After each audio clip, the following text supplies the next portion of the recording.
नमस्कार. Banking lecture सिरीजमध्ये यापूर्वी आपण इनिशियल पब्लिक ऑफरिंग म्हणजेच आय पी ओचा अर्थ, आय पी ओ लॉन्च करण्यापाठीमागचे कंपनीची उद्दिष्टे,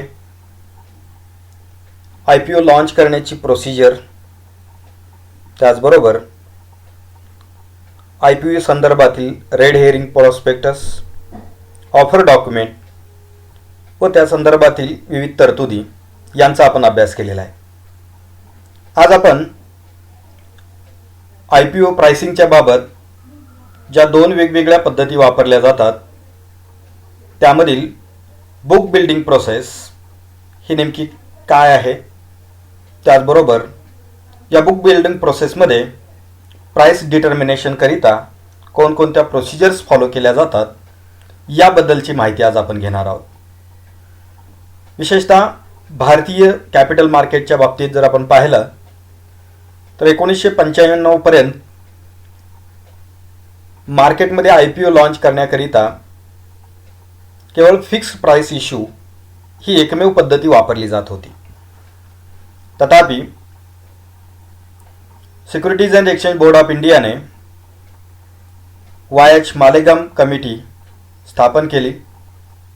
या कमिटीने केलेल्या शिफारशीनुसार जानेवारी 2000 पासून सेबीने बुक बिल्डिंग प्रोसेस हे इंट्रोड्यूस केली व त्याबाबतच्या सविस्तर गाईडलाईन्स गुंतवणूकदारांच्या करिता त्याचबरोबर इश्युअर कंपनींच्या करिता जारी केल्या व त्यानुसार आज अखेर देशातील विविध कंपन्या आपल्या आय पी ओ विक्री करण्याकरिता फिक्स प्राइस इश्यू बरोबरच बुक बिल्डिंग प्राइस याही पद्धतीचा उपयोग हे करत असतात.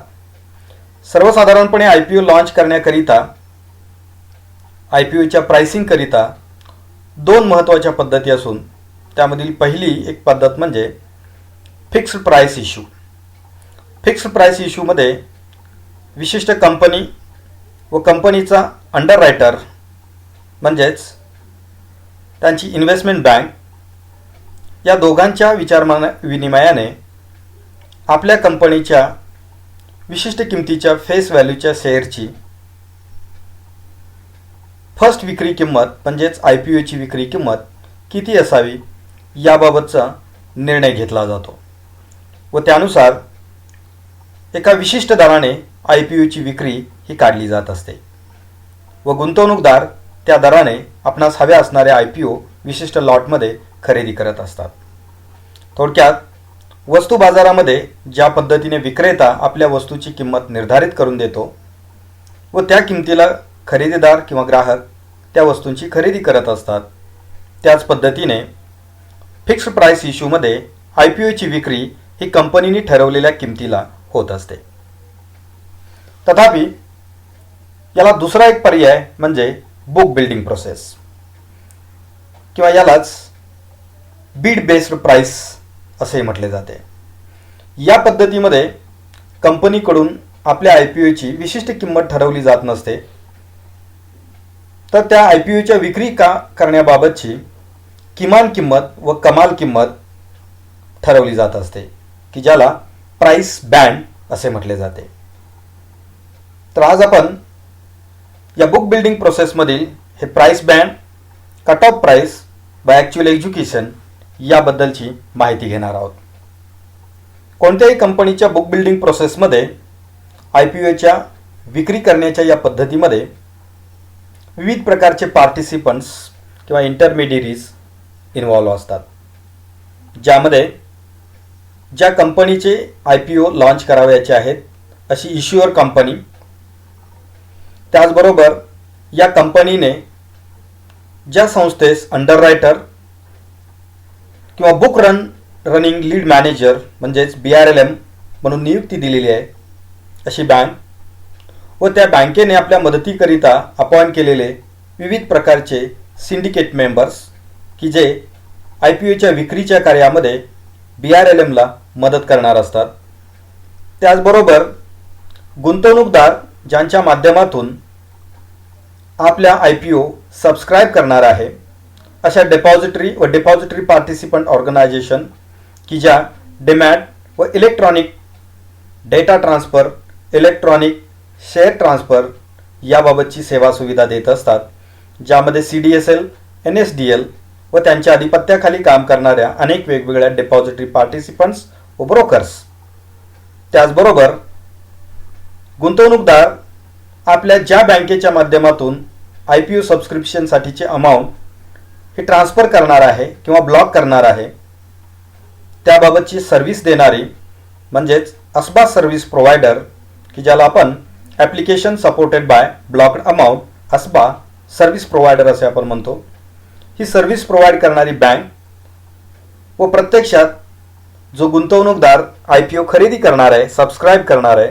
तो गुंतवणूकदार, हे काही महत्त्वाचे पार्टिसिपंट्स किंवा इंटरमेडिएटरीज घटक या IPOच्या बुक बिल्डिंग प्रोसेसमध्ये किंबहुना सबस्क्रिप्शनच्या प्रोसेसमध्ये सहभागी असणारे काही महत्त्वाचे घटक आहेत. एखादी कंपनी जेव्हा बुक बिल्डिंग प्रोसेसद्वारे IPO लॉन्च करण्याचं निर्धारण करत असते, त्याच्यापूर्वी काही बाबी कंपनीला निर्धारित करणे, फिक्स करणे आवश्यक असते, ज्यामध्ये सर्वप्रथम एखाद्या विशिष्ट कंपनीचे ॲथोराइज्ड भाग भांडवल म्हणजेच की त्या कंपनीचे अधिकृत भाग भांडवल जे आहे त्या भाग भांडवलामधील किती हिस्सा IPOद्वारे विक्री करावयाचा आहे याबाबतचे निर्धारण करण्याची प्रक्रिया राबवावी लागते. त्याकरिता विशिष्ट क्वांटम निर्धारित करण्याची गरज असते.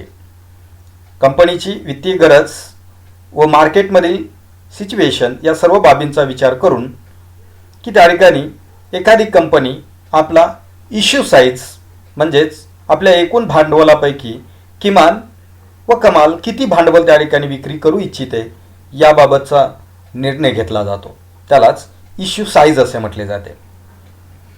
दुसरा महत्त्वाचा भाग म्हणजे हा इश्यू साईज कव्हर करण्याकरिता आपल्या कंपनीस किती शेअरची विक्री करावी लागणार आहे त्याची एक ठराविक क्वांटिटी ही ठरवून घेतली जाते की तेवढी क्वांटिटी या बुक बिल्डिंग प्रोसेसच्या अंतर्गत इंट्रोड्यूस कराव्याची की नाही याबाबतचा निर्णय हा वेगळ्या पद्धतीने घेतला जात असतो. उदाहरणार्थ एखाद्या कंपनीला 15 कोटी शेअर्स हे विक्री करावयाचे आहेत, म्हणजेच टोटल नंबर ऑफ शेअर की ज्याला आपण त्या ठिकाणी total quantity of IPO for sale आपण म्हणतो, ती 15 कोटी रुपये 15 कोटी ही निर्धारित झालेली आहे. परंतु या कंपनीला अनेक वेगवेगळे पर्याय IPOची विक्री करण्यासाठी असतात. त्यामध्ये एखाद्या कंपनीस असे लक्षात आले की 15 कोटीच्या 15 कोटी शेअर्स हे बुक बिल्डिंग प्रोसेसद्वारे न विकता त्यामधील काही शेअर्स हे फिक्स प्राईसने विकायचे आहेत व काही शेअर्स जर त्या ठिकाणी बुक बिल्डिंगद्वारे सेल करावयाचे आहेत, तर अशा प्रकारचा निर्णय त्यांना घेता येणे शक्य आहे. यामध्ये सध्या 3 पद्धती वापरल्या जातात. एक म्हणजे जेवढे नंबर ऑफ शेअर्स विक्री करावयाचे आहेत, IPO विक्री करावयाचे आहेत, ते 100% म्हणजे 100% बुक बिल्डिंग प्रोसेस थ्रू विक्री केले जाऊ शकतात. दुसरा ऑप्शन असतो की 75% शेअर्स हे बुक बिल्डिंग प्रोसेसद्वारे विक्री केले जातात व रिमेनिंग 25% शेअर्स हे फिक्स प्राईसनी विक्री करण्याची मुभा असते. तिसऱ्या पद्धतीमध्ये 25% शेअर्स हे बुक बिल्डिंग प्रोसेसने विक्री केले जाऊ शकतात आणि 75% शेअर्स हे फिक्स प्राईसनी qualified institutional investors, individual investors किंवा इतर वेगवेगळे जे इन्व्हेस्टर्स आहेत की त्यांना विक्री करण्याची परवानगी त्यांना मिळू शकते. तर यामध्ये आपण असे गृहीत धरू की उदाहरणासाठी की एखाद्या कंपनीला आपण विक्रीला काढलेल्या सर्व शेअर्सची विक्री ही बुक बिल्डिंग प्रोसेसद्वारे त्या ठिकाणी करण्याची इच्छा आहे. तर अशी कंपनी 100% कंपनीने बुक बिल्डिंगची प्रोसेस ही कोणत्या पद्धतीने इम्प्लिमेंट करावयाची याबाबतची पद्धती निर्धारित केल्यानंतर पुढील प्रक्रिया ही त्या ठिकाणी महत्त्वाची ठरते, ज्यामध्ये प्रामुख्याने विशिष्ट कंपनी आपल्या IPOचा प्राइस बँड निर्धारित करत असते. प्राइस बँड म्हणजे IPO विक्री करण्यासाठीची किमान व कमाल किंमत की ज्यामध्ये फ्लोअर प्राइस व कॅप प्राइस ही निर्धारित केली जात असते. एखाद्या विशिष्ट कंपनीला जेव्हा आपल्या IPO विक्री करावयाचे असतात तेव्हा संबंधित कंपनी आपल्या इन्व्हेस्टमेंट बँकर्स बरोबर डिस्कशन करून की आपल्या शेअरची अपेक्षित किमान किंमत व अपेक्षित कमाल किंमत ही निर्धारित करत असते. सर्वसाधारणपणे हा प्राइस बँड किंवा फ्लोअर प्राइस व कॅप प्राइस निर्धारित करण्याकरिता कंपनीचे भांडवल, कंपनीच्या मालमत्ता, त्याचबरोबर कंपनीचा स्टेटस, स्पर्धक कंपन्यांच्या स्टॉकची किंमत यासारख्या सर्व बाबींचा विचार करून आपल्या IPOची फ्लोअर प्राइस व कॅप प्राइस ही निर्धारित करत असते. तथापि ही प्राइस निर्धारित करत असताना सेबीचा रूल ही त्या ठिकाणी पाळणे आवश्यक असते की ज्यानुसार एखाद्या विशिष्ट कंपनीस IPO लॉन्च करत असताना की आपल्या IPOची फ्लोअर प्राइस व कॅप प्राइस की याच्यामध्ये जास्तीत जास्त 20% अंतर ठेवणे आवश्यक असते. त्यापेक्षा अधिक अंतर ठेवणे शक्य नसते. म्हणजेच यामधील स्प्रेड हा 20%चा त्या ठिकाणी निर्धारित केला जात असतो. आता आपण एका उदाहरणाच्या सहाय्याने या IPO लॉन्च करण्याबाबतची ही बुक बिल्डिंग प्रोसेस जे त्याबद्दलची आपण अधिक माहिती घेणार आहोत. या तक्त्यामध्ये आपणास दिसेल की या विशिष्ट कंपनीने आपल्या IPOचा इश्यू साईज जो आहे तो त्या ठिकाणी 2250 कोटी ते 2700 कोटी हा निर्धारित केलेला आहे. म्हणजेच ही कंपनी आपल्या एकूण भांडवलामधील 2250 ते 2700 कोटी रुपयापर्यंतचं भाग भांडवल विक्री करू इच्छित आहे. त्याकरिता या कंपनीस एकूण 10 कोटी शेअर्स विक्री करण्याची आवश्यकता आहे. म्हणजेच या ठिकाणी टोटल इश्यू शेअर्स जे आहेत ते त्याच्यामध्ये 10 कोटी इतके असणार आहेत. त्यासाठीची फ्लोअर प्राइस ही या कंपनीने 225 रुपये तर कॅप प्राइस ही 270 रुपये इतकी निर्धारित करण्यात आलेली आहे. त्याचबरोबर टिक साईज देखील निर्धारित केली जात असते. टिक साईज म्हणजे एखादा गुंतवणूकदार किंवा सबस्क्रायबर जेव्हा IPO सबस्क्राईब करत असतो तेव्हा किती पटीमध्ये किती रकमेच्या अंतराने या वेगवेगळ्या बिड्स तो लॉन्च करू शकतो किंवा सबस्क्राईब करू शकतो याबाबतचा एक विशिष्ट नियम म्हणजे टिक साईज. उदाहरणार्थ एखाद्या सबस्क्रायबरला 5 वेगवेगळ्या बिड्स त्या ठिकाणी लॉन्च कराव्याचे आहेत किंवा सबस्क्राईब कराव्याचे आहेत तर असा व्यक्ती 225 रुपये त्यानंतर 230 रुपये 235 रुपये 240 रुपये 245 रुपये या पद्धतीने आपल्या वेगवेगळ्या बिड्स त्या ठिकाणी सबस्क्राईब करू शकतो. तथापि या सबस्क्रायबरला 225 नंतर थेट 226 किंवा 27 या पद्धतीची प्राइस या ठिकाणी कोट करता येत नाही. याचे कारण म्हणजे टिक साईज ही 5 एवढी निर्धारित करण्यात आलेली आहे. म्हणजेच 5 रुपयाच्या अंतराने त्यांना वेगवेगळ्या बिड्स या त्याच्यामध्ये सबस्क्राईब करता येतील. त्याचबरोबर या कंपनीने एका इंडिव्हिज्युअल इन्व्हेस्टर करिता किमान एका लॉटची साईज ही त्या ठिकाणी 50 शेअर्स इतकी निर्धारित केलेली आहे. म्हणजेच कोणत्याही गुंतवणूकदाराला या कंपनीचे IPO खरेदी करावयाचे असल्यास त्याला किमान 50 शेअर्स खरेदी करणे हे बंधनकारक असेल की ज्याची किंमत ही किमान 225 रुपये किंवा कमाल 270 रुपये इतकी असू शकते. या 50 शेअर्स करिता त्याला एकूण 11,250 आणि कमाल 14,040 रुपये इतकी रक्कम यापैकी जी रक्कम फायनली डिसाईड होईल ती रक्कम त्यांना पे करणे आवश्यक असते. यालाच आपण त्या ठिकाणी बुक बिल्डिंग प्रोसेसचा पहिला टप्पा असे म्हणतो की ज्यामध्ये हा बुक बिल्डिंग इश्यू नेमका कसा परफॉर्म होईल की याबाबतची ही एक रूपरेषा असते. तर ही संपूर्ण माहिती कंपनीने पब्लिश केल्यानंतर ऑनलाईन बिड्स स्वीकारण्याची पद्धती सुरू होते की ज्यामध्ये गुंतवणूकदार सबस्क्रायबर असबा अकाउंटच्या माध्यमातून त्याचबरोबर इंटरनेट बुक बिल्डिंग सिस्टमच्या माध्यमातून आपल्या IPO सबस्क्राईब करण्याची प्रक्रिया हे सुरू करत असतात. तर ही सबस्क्रिप्शनची प्रक्रिया सुरू झाल्यानंतर कमीत कमी 3 दिवसामध्ये व जास्तीत जास्त 10 दिवसामध्ये ती कंप्लीट होत असते. या कालावधीमध्ये इच्छुक असणारे सर्व सबस्क्रायबर की या संबंधित कंपनीच्या IPO सबस्क्राईब करू शकतात. आता या संपूर्ण माहितीच्या आधारे आपण वेगवेगळ्या एक्झाम्पलच्या आधारे हे पाहणार आहोत की ॲक्च्युली या IPOची खरेदी विक्री कोणत्या दराने होईल व त्या संदर्भातील cut off rate cut off price ही कशी त्या ठिकाणी निर्धारित होईल की याविषयीची आता आपण माहिती घेणार आहोत. इकडे डाव्या बाजूला जर आपण या ठिकाणी पाहिलं तर मूळ कंपनीने ठरवून दिलेले काही पॅरामीटर्स की ज्यामध्ये इश्यू साईज आहे, टोटल नंबर ऑफ शेअर्स आहेत, floor price, cap price, tick size, lot size आणि मिनिमम इन्व्हेस्टमेंट व्हॅल्यू ही आपण दिलेली आहे.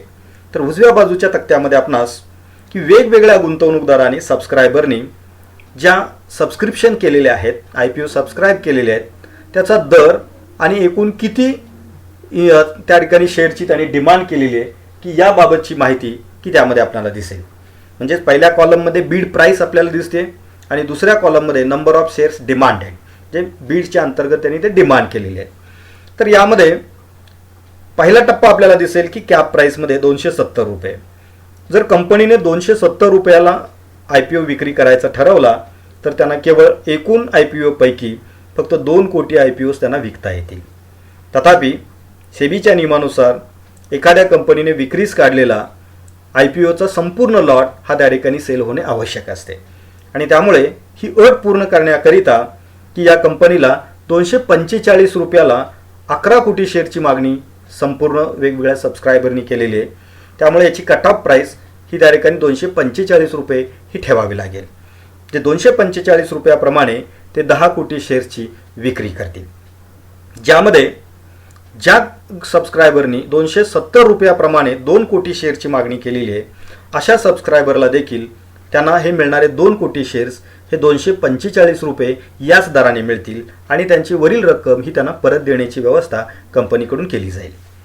म्हणजेच या ठिकाणी या उदाहरणामध्ये कट ऑफ प्राईस ही 245 रुपये इतकी निर्धारित होईल.